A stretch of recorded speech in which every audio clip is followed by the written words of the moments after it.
Well, hello to our new listeners. Thanks for joining. And to our returning guests, welcome back. Welcome to season 6 of the More Sibyl podcast. My name is Mo. In this season, like you've been used to, get ready for more amazing stories, more inspirational stories to help you set your stories free. I created this podcast as a resource for Blacks, Asians, and those who love them to share stories and processes, as well as to build community around important salient issues that affect all of us as humans. So on this show, you get to hear amazing stories from people like you who show us how to get more out of life. The stories featured here are by people whose journey I am partly inspired by, as well as challenged by, but most importantly, people whose courage and vulnerability have afforded us an opportunity to hear their life stories. And I hope you find them as inspiring. Now enjoy the show, and don't forget to share this episode and the other ones.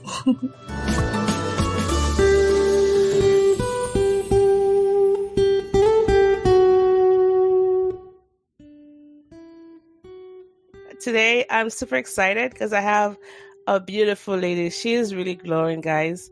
And I cannot wait to share her story because you all listening to this, you might even be a part of a quest that we're going to be on to find her people for her.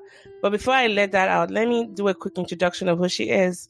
She's an author, a speaker, a life coach, and a relationship solutionist.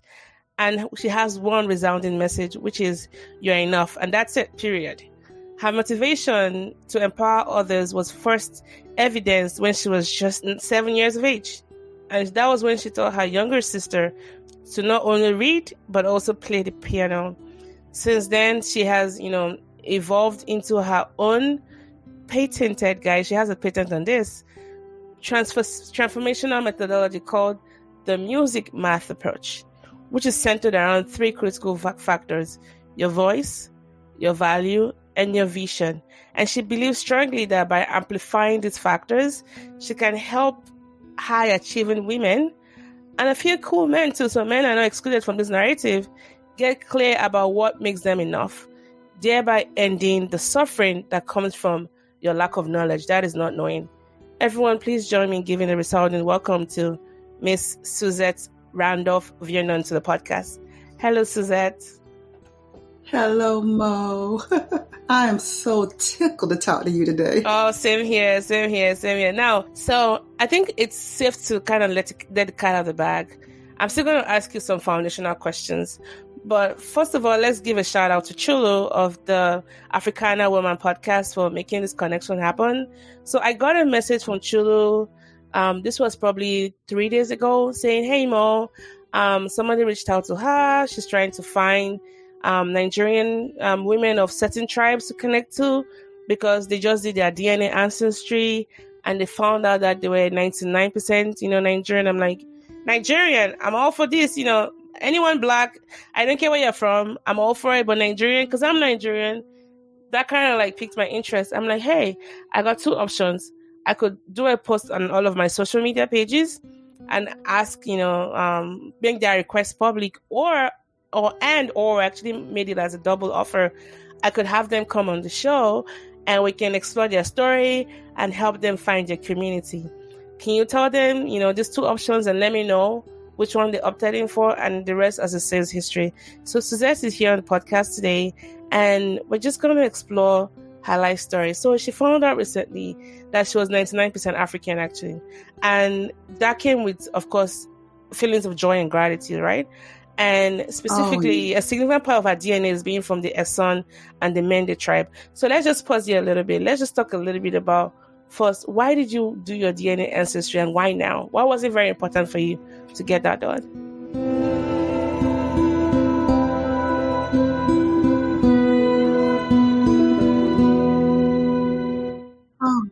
Well, I had originally done it back in 2018.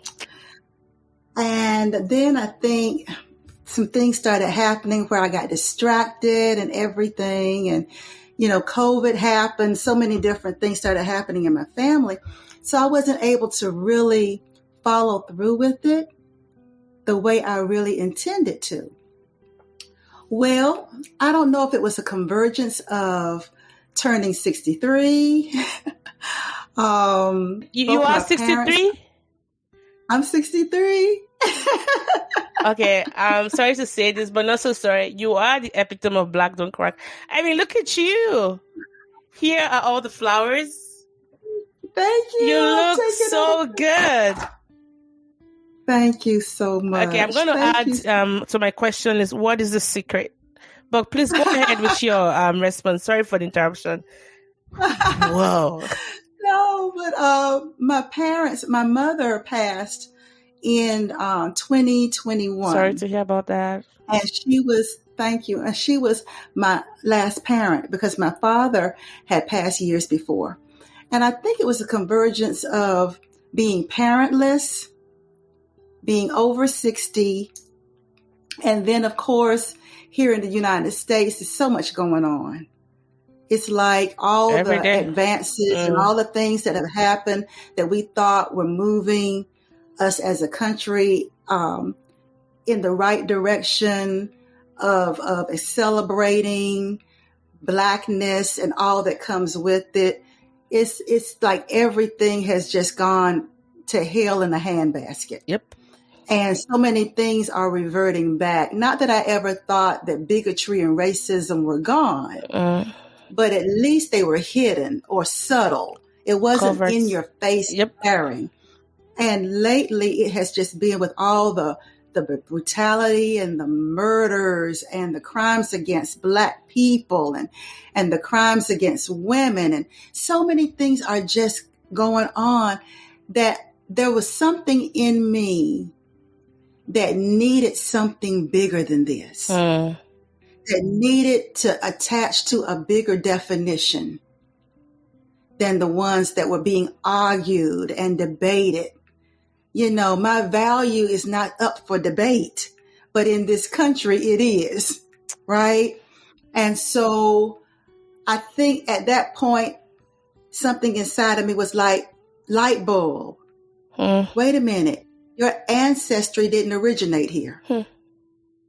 So I was seeking a broader and truer definition for me that I could hold on to in the midst of all this upheaval, where my value and my validity and my significance are objectified and discussed as if I'm not a human being. And then I remembered, wait a minute. So I went back through my emails and scrolled all the way back down to 2018. Whoa. I don't remember anything. Wow. Good on you for never deleting your emails. That's a nod towards not deleting the emails in your inboxes.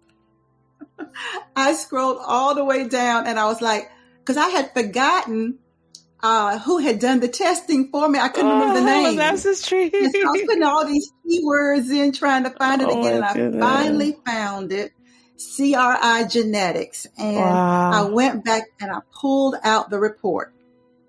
And I looked at the report and tears. Because it just does something for you to realize that you are not what people define you as. My definition did not start with the United States. It did not start with slavery. It didn't start with Jim Crow. It didn't start with any of these things.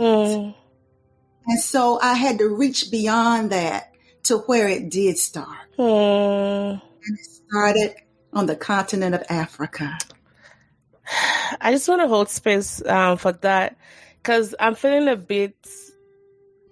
Thanks for saying that. That was beautifully articulated. Let me just start with that.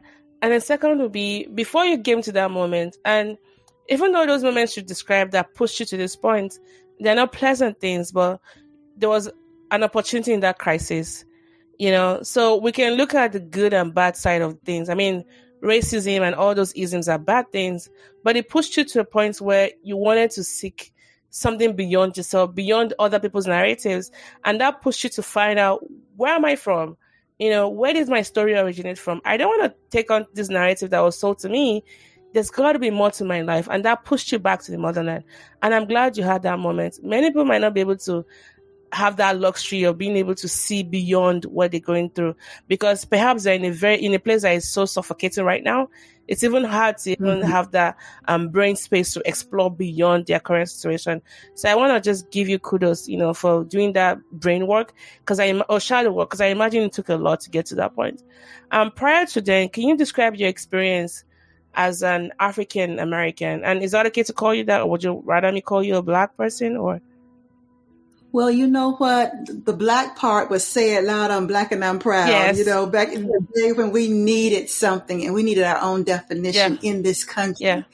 But I have to say that since I have really reconnected with my roots and started this journey to find out more about it, I think African American fits perfectly. All right. Because I am both African and I am American. So that's perfect. I got you, sister. So as an African American person, so there's this theory that, I've seen floated about how not being connected to home, and by connected, I mean not even knowing where home is, might have caused some form of entropy in the mind of an average Black or African American person. And sometimes when confronted with an African person, the conflict we see isn't a matter of just, I don't trust you, is that you have something that I don't have. What was that like for you? And is that something you believed in or you agree with necessarily?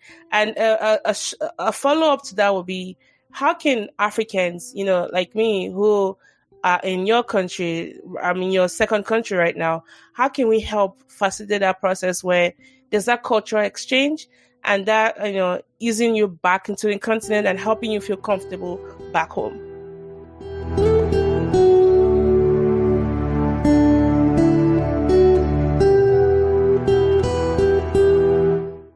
Oh, man. Well, I'll start with the latter part. Just this. The simple fact that I'm sitting here talking to you, that you're interested, that when Chulu approached you about it, you said yes. Of course. And that meant so much to me because I have a friend who is from Yoruba. I hope I'm pronouncing it that's correct. My tribe. Okay, fabulous. And she lives in very close to here. I don't know if you know that much about Raleigh, Durham, and Chapel Hill. It's almost like these places are so close together. We almost are turning into our own big city. Yeah. Well, she is someone that I talked to, and I was asking her some different things because I knew that she knew a lot more about her heritage than I did. Mm-hmm. And one of the things that she said to me, she said, well, Suzette, she said, I know you're excited. She said, and I know you mean well and you're sincere. She said, but you may not be greeted with open arms by everybody because there are people who have exploited African people for their own gain and they don't know you. And a lot of times this has come from America. And so she said, just be respectful. She said, be very respectful. She said, and just be open. And if it's for you to learn about it, you will. She said, but don't be hurt if you find it not as easy as you'd like it to be. And that's the part I was like, don't make me start crying. That's a good response right there. That's a good advice. And I think everybody can take that advice when exploring cultures that is different from yours and you're very much interested in. That's a very good advice. And so I divested myself of everything that I knew to be American.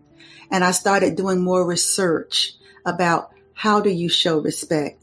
And the first person I connected with was Esan and Mende, who saw me put a post in an African group where I was saying, I'm new on this journey. I just, this is what my DNA, the trek of my DNA based on the tests I've taken.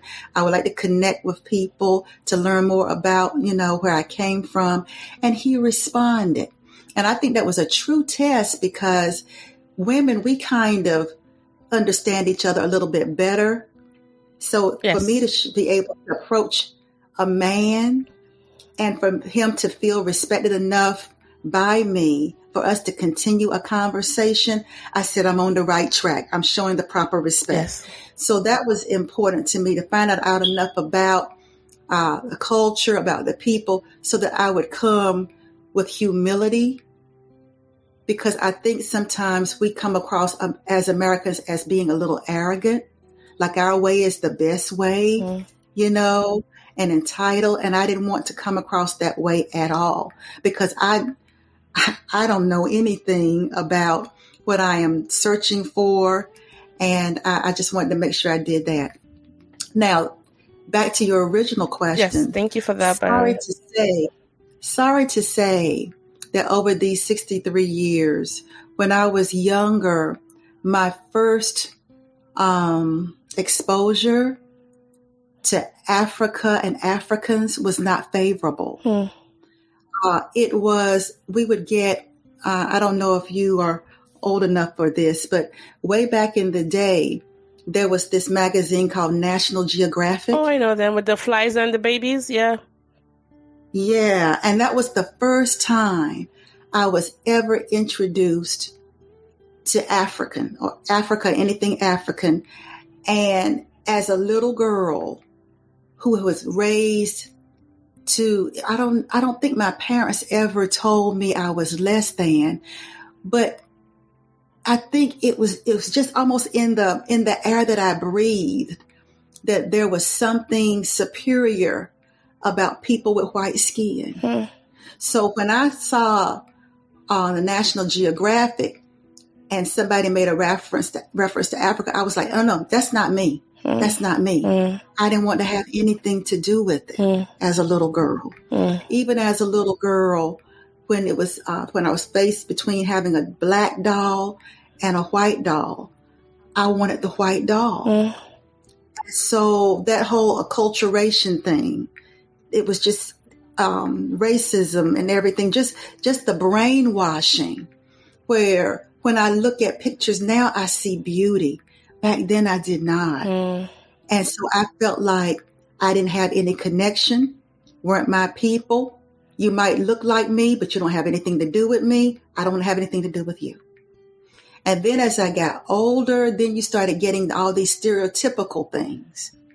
Stereotypical things like African men are arrogant, are belligerent, abrasive. Abrasive. That the women walk around barefoot and pregnant. Just a lot of these stereotypic things were just kind of fed in not in blatant ways, but in subtle ways, covert ways. Conversations. If somebody said they were dating an African, it'd be like, oh no, girl, he's not going to want you to have an opinion, all these things. People would kind of do that. And so my first introductions to Africa, I'm sad to say, were not favorable. But I'll be honest with you. I know a lot of people kind of downplay the movie Black Panther or the follow-up Wakanda Forever. But for me, when I saw Black Panther, Marvel's Black Panther, and saw the beauty and the elegance and how smart and inventive and all of that, something inside of me woke up and it gave me a broader context. And I just sat there full of so much joy that someone dark skinned, that someone beautiful with my features, that everybody was saying, oh, she's gorgeous. Rita Nyong'o, she's gorgeous. And there was a time she would not have been considered gorgeous. She just would not have been, not in this country. But to be able to see that and to see how it was received and to see the follow-up, Wakanda Forever, and to see Woman King starring Viola Davis, those kind of images, they weren't something that were celebrated in this country. It just wasn't. Yeah. And so that kind of thing, it just opened me up even more so. It opened my mind. It opened my spirit. And it created a hunger in me to embrace Africa and to embrace my people. And so I feel like with the media does play a part. I know sometimes it can be very negative. It really can be very divisive. They can take a piece, Yep. a appetizer and make a meal, crumbs and make a meal out of it. A whole cake and a half. But then there are Yep. right. But that and social media have truly been very helpful in changing the way we Americans see Africa. And I hope this globalization is changing the way Africans see Americans and causing more of a dialogue, more of an honest conversation, more of an embracing. I hope that's what's happening. At least I can say it's happening for me. I mean, I totally agree with you. I think Black Panther for me, it's funny how you can both see the same movies, but then have like different lessons from it. In addition to what you said, for me, it was very interesting to see the relationship between Killmonger and T'Challa. Yeah, T'Challa. Because I struggle with that. And initially, like you, and I should also say this, that thing you talked about, cultural humility and how your introduction to Africans wasn't always positive. I should tell you that for most Africans, and I'm not speaking for everybody, that for me growing up, my impression about African Americans weren't also positive as well. Because the common denominator was the things we were fed by the media. You got yours in print, I got mine on TV, on moving screen. The Black African American man was always in jail, was always sagging his trousers, had different baby mamas, was always doing drugs. That was the impression I was fed. And in the movies, until what was Wesley Snipes' Blade, whenever his movie came out, that was what started changing the narrative. Like, oh, you can have a Black person be the main character and not be evil, because until then he was always the villain. He was always the scorn of the earth. And so it was both ways. We're both being played both ways, and we do know what those common denominators are. But I think you're right. With the boon of the internet, we're able to see more and, explore our lives. And, for opportunities like for what you had with your ancestry, discovery, helping you, connect that side of you. Because I think all of this should help us even get to know ourselves better, because together we can make the continent better. Not just, infrastructurally, no. I mean, that would be good, yes. But I think just our lived experiences, because we're in this together. We're in this together. We're in this together. Our skin color, we have that in common. I would love to be in a world where I see a Black person and I see my brother or I see my sister, and I don't think about like, is this person African or, Black American? Should I, code switch, or should I try to speak slowly so they don't look at me funny? Like, none of that shouldn't matter, because I see you and we are one, we're together.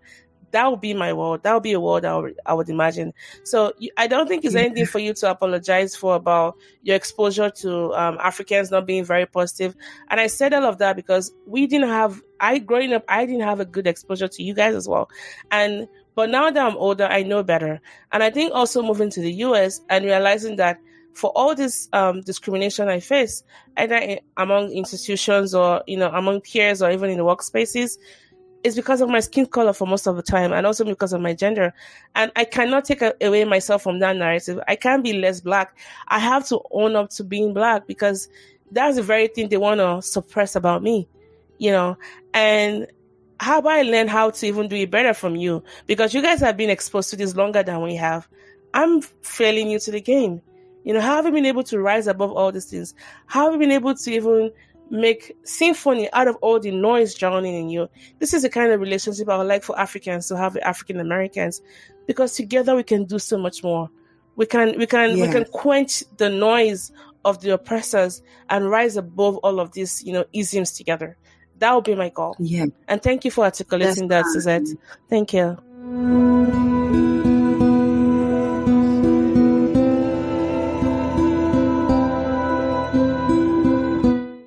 That is mine as well. And it's interesting, you were talking about the images, and even living in this country, the images that we had on TV, Black people were either slaves, they were maids, they were pimps, they were prostitutes, or they were drug addicts.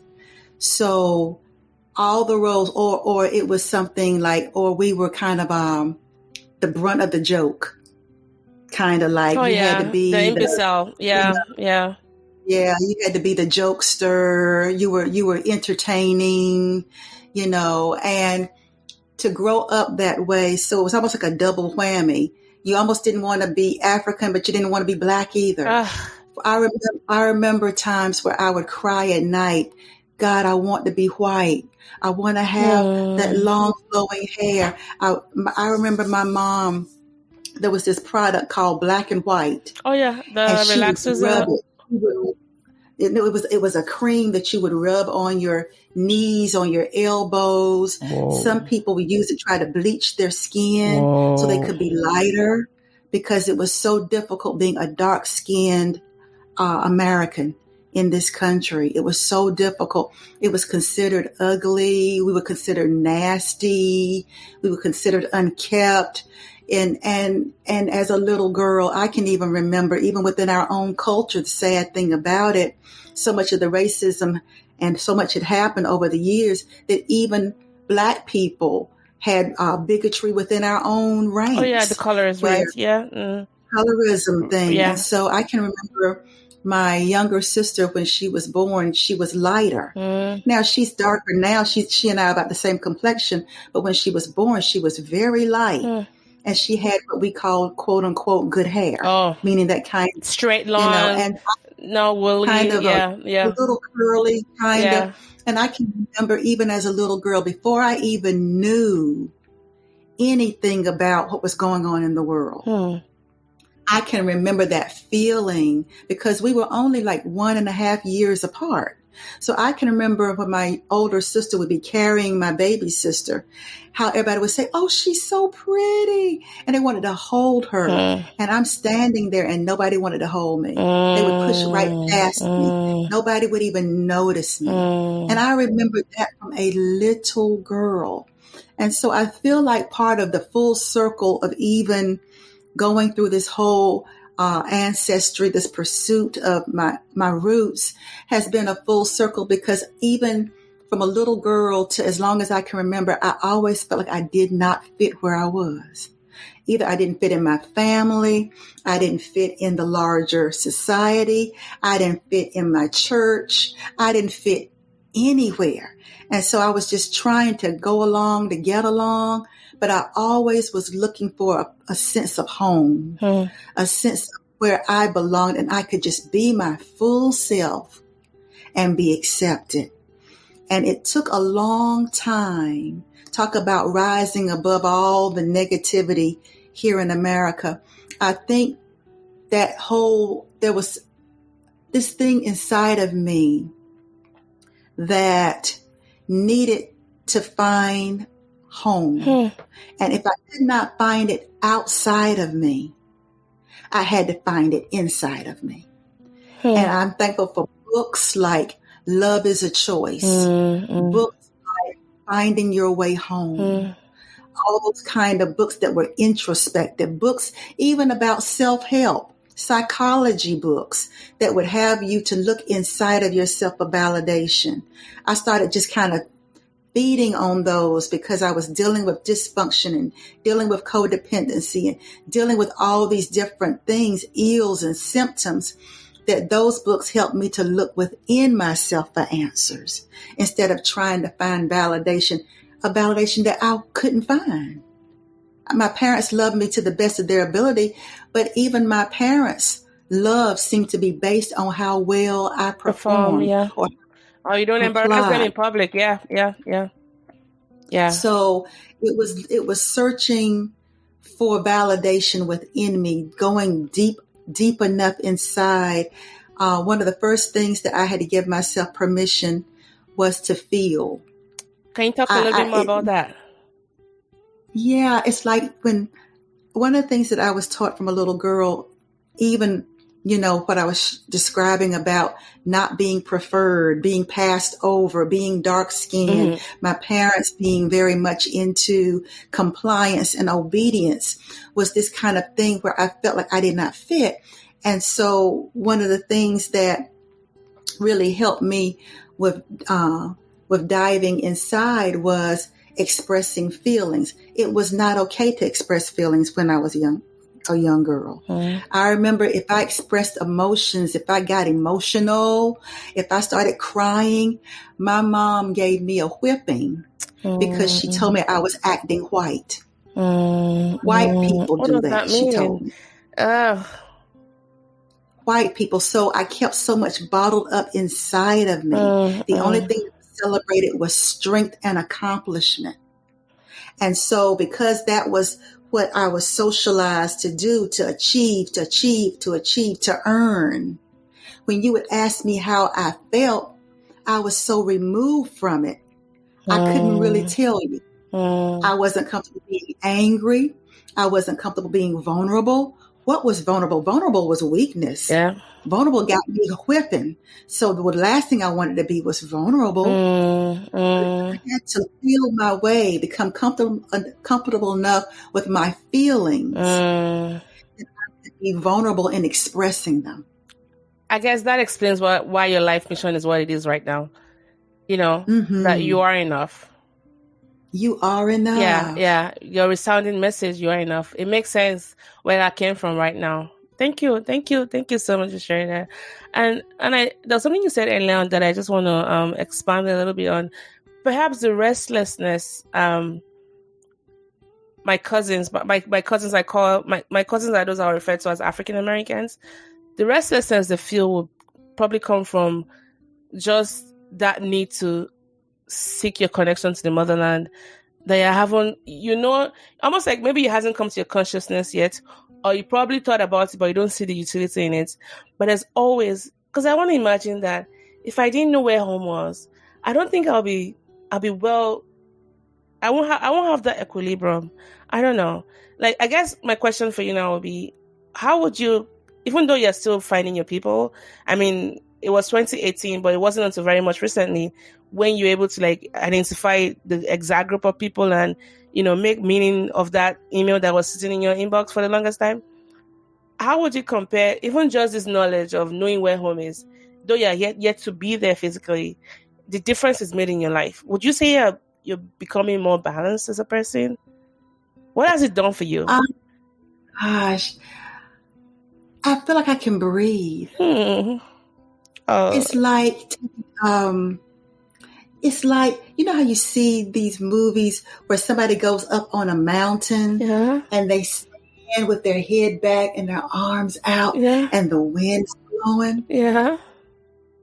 I feel like I'm standing in the sun and the wind is blowing and I'm feeling like life. I'm feeling like I'm taking a deep breath in, and all those parched places, all those places that felt like they were calcified from just life and survival. It's like my wings are spreading out and my lungs are filling up and my hair follicles. I just feel like I'm alive. I feel like I am alive. And I know there's a lot more that I need to find out, but I know I'm going in the right direction, because the more I connect with, the more alive I feel. The more alive I feel, the more relevant I feel, the more significant I feel, and the more purposeful I feel. Because I knew the level of enoughness that I had attained on this side up to this point. But I am experiencing another level of enoughness, that I was born enough. And when I say born, I'm talking about my DNA, where it originated from. Yeah. I was born enough.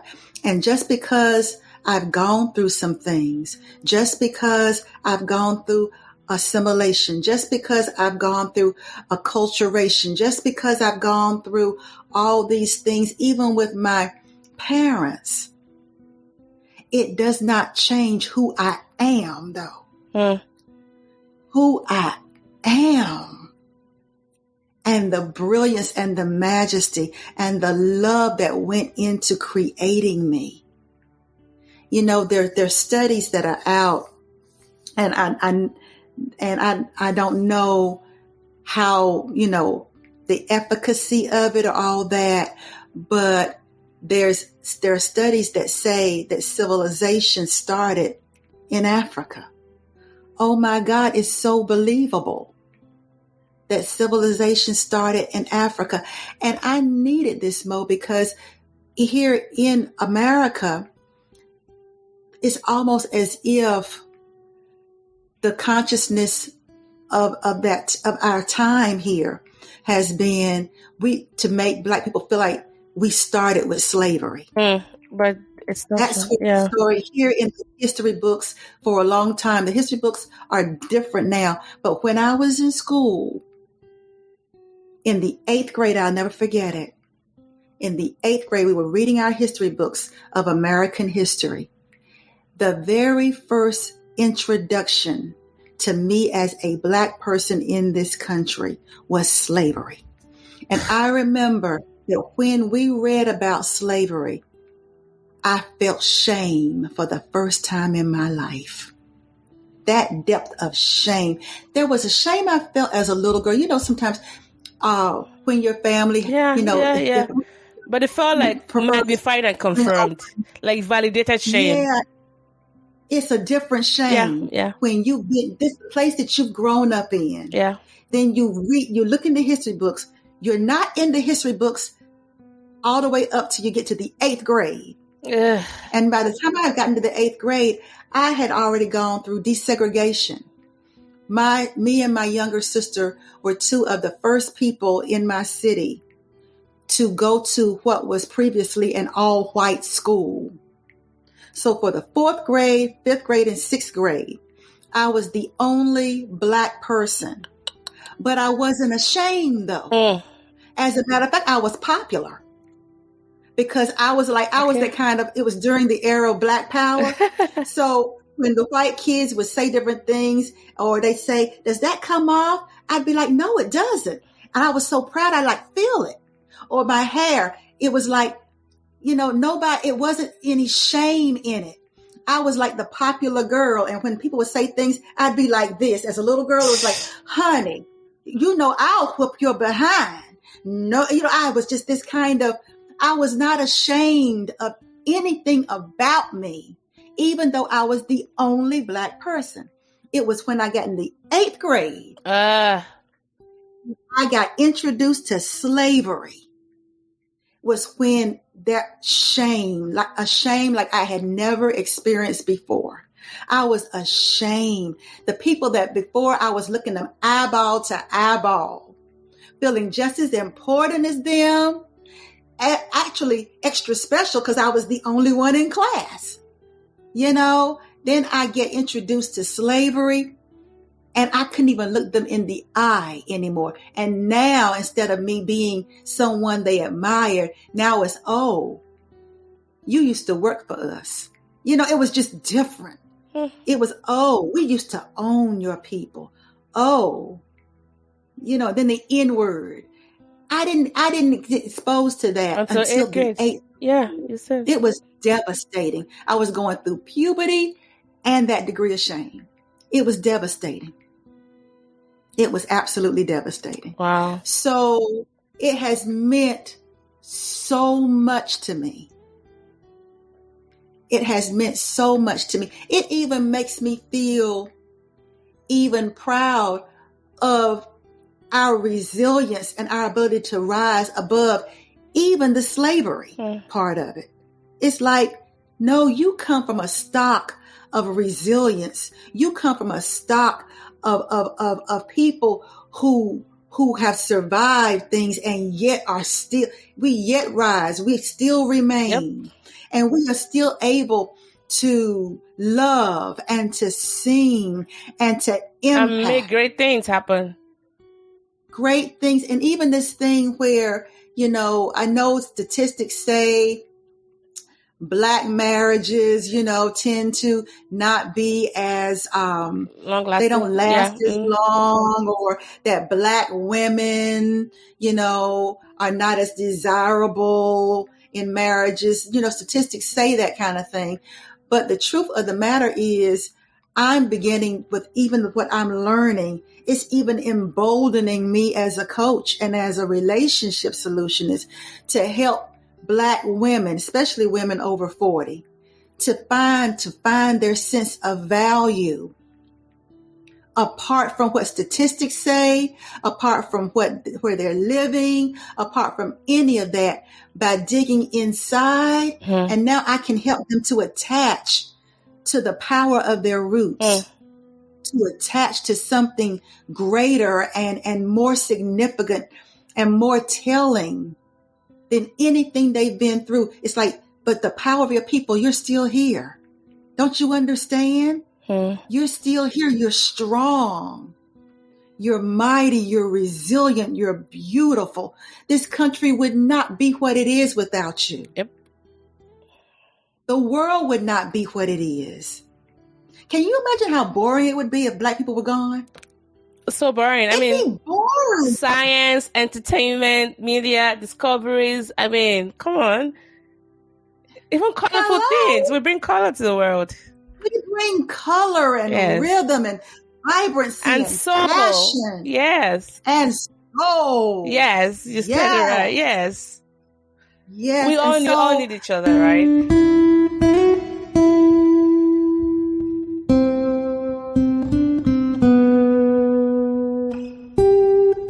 And thanks for that reminder that we need to begin to seize that narrative. And I guess the reason for me asking that question about comparing and contrasting what your life was before now and then is I like to keep encouraging my cousins to keep finding out about their identity. Now, I'm not going to oversimplify this process. I imagine it took a lot of emotional bandwidth for you to get here.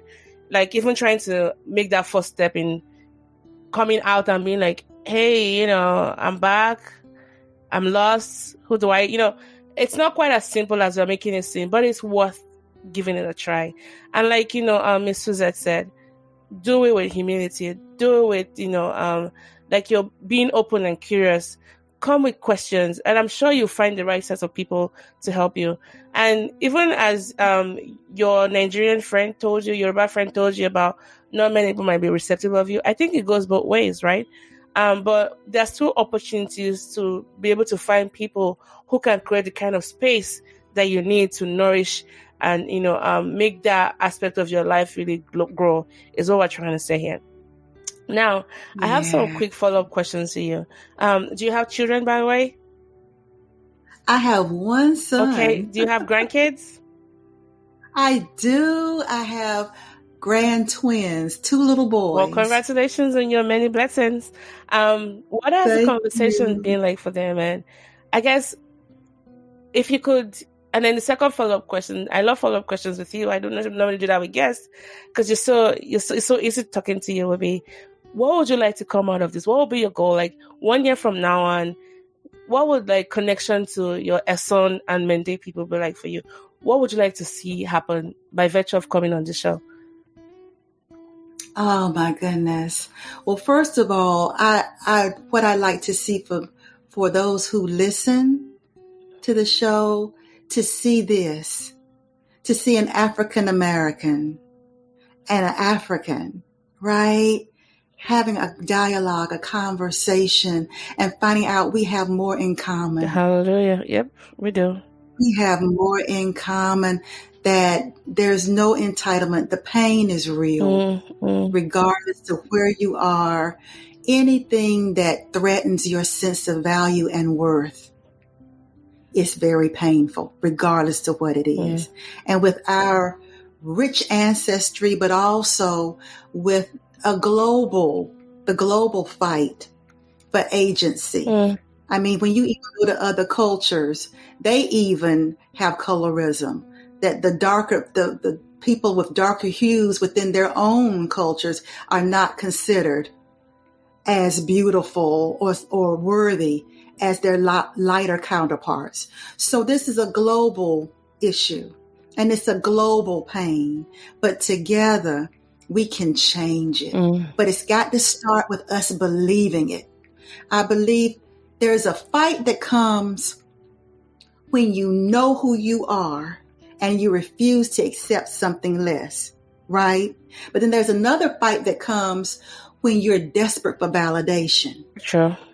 And I think so many times we've been put in a position to fight for validation. But what I would love to happen is for us to go beyond that, for us to fight from a standpoint of knowing who we are, not trying to convince anybody, but all we're saying is treat us fairly. You won't have to like us. You can say I'm ugly all day long. That's not going to change the fact that I'm the most beautiful thing that I see in the mirror every day that I get up. It doesn't change the fact that I was enough for, out of all the millions of sperm that flooded my mom's body, Yes. only one was bold enough to own that egg and create me. And despite all the atrocities that I'm sure our mothers had to go through over the 9 months, our lives were preserved. That was not a mistake. Nope. And that alone is enough to let you know that you are not just enough, you're more than enough. So I hope globally, that's what I want. For my grandkids, Yes. my son, what I hope will happen is that we will give them the tools to discover their own definition before the world gives them theirs. That before the public school Before they get to the system, 8th grade, like in your case. before, Yes. even when they go to school, Yes. it starts younger than that. It's insidious, the brainwashing that happens even when you don't even know that's what's going on. Those subtle looks, those subtle things, the people is treating you different from this other person that maybe everybody was playing together, but then somebody comes in and pulls their child away from you. All those different things that happen to our children, and we're not there to protect them. I'm hoping that with these conversations, our kids will understand the richness of their heritage and be able to form a more true definition of who they are before this world gets to them and tries to give them theirs. Because if we don't know who we are, Yes. white America will really try to give us their definition, and their definition is too small. I think you're so right. And so I'm hoping that we can create that kind of culture that our kids know who they are before somebody messes with them. Yeah, it goes back to that saying of it takes a village to raise a child. It has to start from the home front. And with the knowledge you have right now about identity, and, imagine just how much life is going to get better for your kids and your grandkids and their generation. So I'm very hopeful about the future. Perhaps you're going to get to that point where those parallel lines of Africans and African Americans, they stop being parallel. We actually converge at the point of understanding, of shared experiences, of growing together, because there's a missing story, there's a missing piece between both of us. And if we come together like a puzzle, the whole story will be complete. And we're stronger together. I concur, because I feel like the pieces are coming together. Yes. They're starting to fit. I'm starting to understand that there's certain things in my DNA that originated from Africa that we here in America do. But the sad thing is we've been taught that there's something wrong. Yes. But then when you go to Africa, you realize, oh no, it means something completely different. And so I just, like, as you said, I think we're just pieces trying to come together. And I just believe that with the internet and social media and all of the things that are happening, it's almost like there is this new renaissance where Africans and African Americans and Black people all over the world are trying to find out where they come from. They want to know their culture. They want to know their roots. They want to know all these things. And there's this awakening that's happening. And I don't believe anybody's going to be able to stop it. I just don't believe it. I believe it's our time. Oh, yeah. Yeah. They can't stop us now. I mean, it's almost like that cookie. If the cookie dough is taken out of the jar, you can't put it back in, And with the internet, and I still go back to the internet, because the rapid rate of like the proliferation of messages keep going out, and just seeing shared experiences, it's hard to go back to the status quo because we're seeing more of ourselves. We're understanding that, man, we are not enemies. We actually have so much more in common than separates us. How about we talked about this and, this thing we agree on, and we can always explore our differences later. But there are more talking points that we have in common. And these are lived experiences. These are born in pains. And I think even for me, moving here has really humbled me a lot because I didn't know much about the slavery, and everything I knew was just condensed to, Kunta Kinte and all those over polished movie TV shows and boring plots. The lived experiences I would never know, but I'm partaking in that. I might not live in the Jim Crow era, and it's now post Jim Crow era, but some things are still blowing back on me. And partnering my allies and my cousins has really helped me understand how to function properly in the corporate world, because man, things will come at you and you're like, and being African, you have this pride because back home we don't talk about being black. We talk about this tribe. Well, we're proud set of people. Our identity is so strong, but when you come here, it's sometimes you feel a bit shaken because of course some things are also exposed. When you come here, usually you're seeking greener pastures, so you're weakened in some areas, but your identity remains strong until something happens to you. You're like, oh my God, I'm black, really? And then you go through the identity crisis. But now I'm like, yes, I'm black. I'm super black. And I'm gonna be in your face. I'm black, like blackity, black, and that's who I am, and I'm proud and I'm loud about it. And I want to keep using this platform as a way to explore, our lived experiences, to make it a space for, people of diverse cultures, wherever you want to seek home. I might not be part of that community, but I want to help. How can we amplify your voices? And that was the reason why I brought you on the podcast today. So this is a call to anyone listening to this. If perhaps you're from the Esan group. Now, the Esan group, they tend to be more in Nigeria, consecrated in Nigeria. I think the Edo, I think Yoruba tribe as well. And the Mende tribe are mostly concentrated in Sierra Leone. So you're actually very close. And I'm from Nigeria, but I've been to Sierra Leone as well.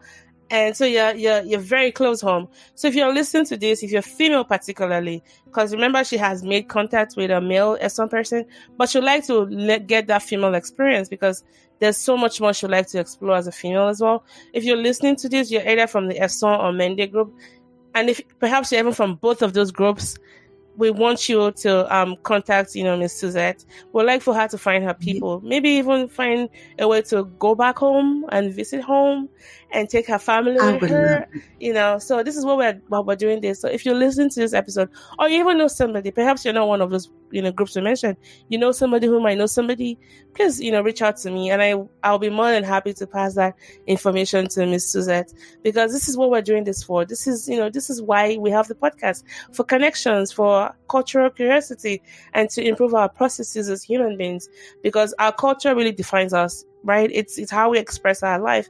And now that she's found a way to express her life, even in a bigger way, because she's accomplished so much. And imagine somebody at 63 talking about just this excitement. You can imagine it means so. So it's never too late, is what we're trying to say here. Perhaps you're listening to this, you're still sitting on the fence about whether finding out where you are, your identity. This is just your sign. If you're looking for one, go get it done and find somebody to help you navigate that. Don't do it alone. There should be a coming home party thrown for you. Find somebody to give you a name from that tribe you're from. Because naming you, Miss Suzette, have you been given a name yet? Not we yet. have to find you a name. Unfortunately, I cannot do that because I'm going to leave it to my Esan people. But this is what I'm also going to encourage you to do. I'm going to send you a link to Reddit, right? It's a Nigerian subreddit group, and we can post your request on it. Because I've had people, I'm going to send you a particular link of somebody who posted that they found their ancestry recently and they're trying to explore. You can read their post and create something that will be similar for you. And people that are very respectful, I've seen them come through with, very, very mundane requests, and they took it as seriously. How much more something as serious as this? So I'm going to do that for you. But on the other hand, we'll be releasing this episode and, bringing it out. So whenever it's out, I'll also share with you, and I'll also follow up with you. I promise to follow up with you. But this is not the end of our conversation. Whatever way I can help you, maybe if you found your people and you want to express more stuff and you want to come back on the show to explore more stories, always consider it as your second home, no pun intended, because your family right now, and Nigeria is so big. We are, you know, very multicultural, and I'm Yoruba. You're also half Yoruba by measure of being, you know, a Esan group. But I want to give that honor of naming you to your Esan and Mende people. It's way more meaningful. And the names, because we look at the situation before naming a child. We don't just name children, you know, out of our butts. We look at the situation. And I think that would be way more beautiful and way more meaningful than I would be able to do it. So. Oh, thank you so much. Of course. Are there any final thoughts you'd like to talk about and before we go?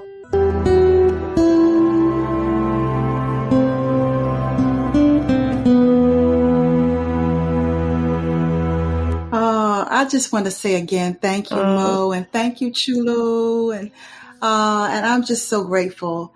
I didn't know how I was going to connect. I didn't know how it was going to happen. All I knew was I just wanted to, and I'm just so grateful that Chulu was so generous and that you were so willing to talk to me today. I'm the one that feels so. I feel elated. I feel like I'm on the right track. I feel like I've connected with family, and I'm just so grateful. So just as Mo has said, don't feel, if you feel isolated and you feel alone, just start reaching out. Don't try to do it all on your own. Tell somebody how you feel, because it might very well be like me. I really have to agree. I think maybe it was my heart longing for home, longing for my ancestry, longing to connect with where I came from. But as a child, I didn't have the words and the understanding. Yeah. Now that I'm here, I'm doing it, and I'm 63 doing it. So just know it's not too late. Yeah. It's not too late. Yeah. So that's what I want to say. It's not too late. And you are more than enough, regardless of what anybody says about you, what you've been through, what you have or you don't have. Just know none of that determines who you are. You were born enough, you are enough, and you always will be enough. Wow. That's what I want. Wow. Man, that point of not being able to articulate it. So I've lived here for the past 12 years. And every time I go back home, Nigeria visiting, it's always different because I'm not quite Nigerian anymore. And that's okay, because by virtue of living abroad for a while, you lose some things. But even every day I live here, there's this pocket of sadness that I carry at the back of my mind. Not like sad. It's sadness, but it's not sad. It's just the reality of being cut away from my family, right? And when certain events happen, because we had a death in my family last year, that kind of jolted that sadness, almost like it brought it to my fore. Like, my goodness, I'm 3,000 miles plus more away from my, family, and somebody just died. We can't quickly go. And even grieving was an isolated process because you had to rely on technology, and that comes with over emoting and trying to connect deeper. But if you're grieving, you don't want to. There's so much you don't want to say. You just want to be in a space of just grieving without having to more than compensate. And I liken that sadness on a bigger scale to people that are yet to connect home, right? I don't know my home, but home is too far from me. And I feel uneasy most days because my family isn't always here around me. I mean, I do have my husband here, but my village, my people are back home. And I'm able to navigate that, knowing that someday I'll be reunited with them, maybe for 2 weeks and before I come back here again. But imagine how much that is almost like exponentially greater for those that are yet to even make a connection. And that makes me feel sad. So again, not to sound like we're trying to overflog the issue, but please make that move. Do your ancestry, find ways to connect to your people, and let's start that conversation going. We can help you on the show, or we can even refer you to resources, but don't do it alone. You can do this, and it's never, ever too late. Thank you, Ms. Suzette, for your time on the show, and I will be in touch with you. I will send you those resources as promised, and once the episode comes out, I will share with you. You can, send it to your people, but I would like to hear updates. As a matter of fact, I'm going to find you on Instagram. What's your name on Instagram? How about that? Oh, before you go, how can people reach you, by the way? Yes, they can reach me on Instagram. at Your Coach Suzette. Your Coach Suzette. And I'm on Facebook. Again, Your Coach Suzette, or I've got two different Facebook pages that they can look at. One is my personal page, and the other is my coaching page. And that at Your Coach Suzette is my coaching page. And they can email me. Okay. It's a pretty long email, so I think the best thing is to connect with me through social media. Yeah, and I'll put the email, the one you have on there. I'll put that on the show notes as well. They can see it. But I just followed you on Instagram. Please, let's keep in touch. I'd like to see your updates. If you got pictures, my goal is that you visit your people in Sierra Leone or in Nigeria, and you have that coming home party. It will be so good to see. It's so good to see. I know. I'm hoping for that. It will happen. I am hoping. It will happen. I believe so strongly for you. It will happen. Anyways, thank you so much for coming on the show. On behalf of every one of us, thank you so much for doing this quickly and responding to the call. Appreciate it. Thank you, Chulu, for making this happen. Thank you to everyone who's listened. Remember, we're still looking for our people, so reach out to me. My email address is talktomo@mosibo.com, or you can post a comment on the Instagram page for this particular episode. In any event, we'll catch you guys on another episode of the Mosibo podcast. I remain your host, Mosibo. Bye for now. Thank you so much, Ms. Suzette. Really appreciate your time. Thank you.